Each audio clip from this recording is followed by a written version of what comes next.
Badly done, had some Quakers, little on the too light side. And 4 was actually Jim Schulman. Sorry, Jim. But that was supposed to be, Jim gave it 86, we gave it 84. 84 is a good score for us. 84 is like specialty coffee. So we might have just been calibrated a little lower. What we have here is number 5. Number 5 is Shannon Daly. Now, I remember number 5 because we had some real problems with it. We gave it 78 and a half. Jim gave it 81. Bob gave it 80. So we were all low on this, and I'll tell you, it doesn't look that horrible. I don't see anything here that warrants that score necessarily. I see that one thing that happened in this contest is that people use Sumatra, which this definitely has some, and they used it in this kind of damage you see right here is typical Sumatra. In fact, right here, can we get that one? There we have a little bit of boring insect damage. That happens on the plant, it's not in the coffee. That definitely affects the quality. The kind of cracking here on the ends and the like this. Partly the problem in this contest was the blending threw me and Steve. We weren't ready for that. And we didn't realize that, my opinion would be, unless you use Sumatra really effectively in a blend, unless you say, use it kind of boldly, if you use it sort of tepidly and half-heartedly, it ends up just mucking up the blend. So I think Sumatras are just tough. This is this is number 6, Stephen Kupovics. Sorry, Stephen. This might be the winning coffee. I think it was the highest score for me and Steve. We think it's pure Haile Selassie, and it definitely, if it is, it could. Stephen definitely culled through this coffee a bit because there's no Quakers. I can see something right here that is a borderline Quaker, underripe, right here.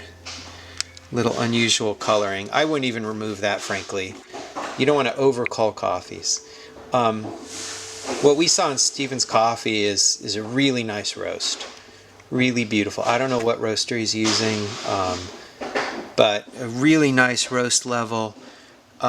Frankly, for a dry processed Ethiopian, excellent. Look at that. Really nice, keeping the tight crease. And let me preface all this. You know what? We judge coffee by tasting it. So Steve and I mean, this is a secondary thing to look at it and criticize it. This is not how I judge coffee, but I try to, it's like a Sherlock Holmes thing. It's detective work, and you try to put together these clues, figure out what's going on. And what we did is we tasted everything, then we looked at the coffee. 9 was an excellent coffee.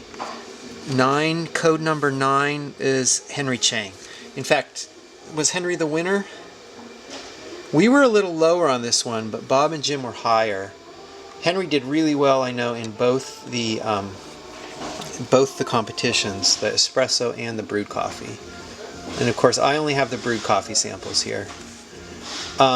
Stephen thought this was a little tiny bit light. We see a little more opening in the crevices, meaning, some softer coffee or slightly more aggressive roast profile. See some oils, but that's not quite fair because this is older coffee, been sitting around a while.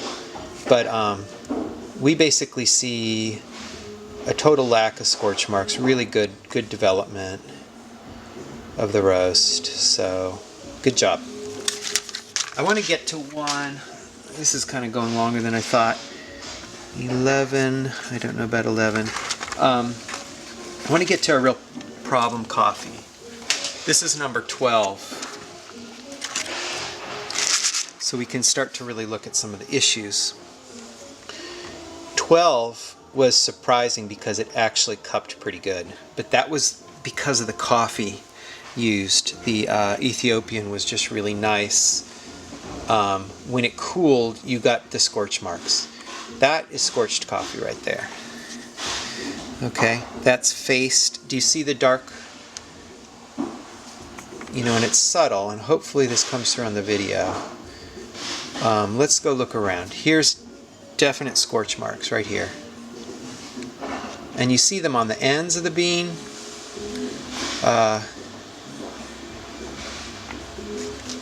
You know, you can get scorchy marks on unusually shaped coffee sometimes. Very scorched. Very, very, very. That's tipping on the end.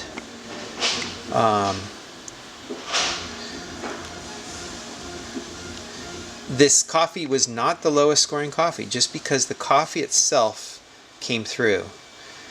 And, you know, at Sweet Maria's, that's something I think about a lot. I mean, people are going to misroast coffee. They're going to roast it in a pan, which is really hard not to scorch coffee in a pan. You want a coffee that can hold up to that. You want a coffee that's still good. But also, I think home roasters want to know that they're getting the most out of their coffee, you know, when they're getting it from us or wherever. So here's a classic scorched bean because you have real light and dark. So overloaded drum, perhaps, too much coffee in a drum, not enough agitation. Those new fresh roasts, the way you've got to sort of mechanically agitate it, help it out. Let's look at this one right here.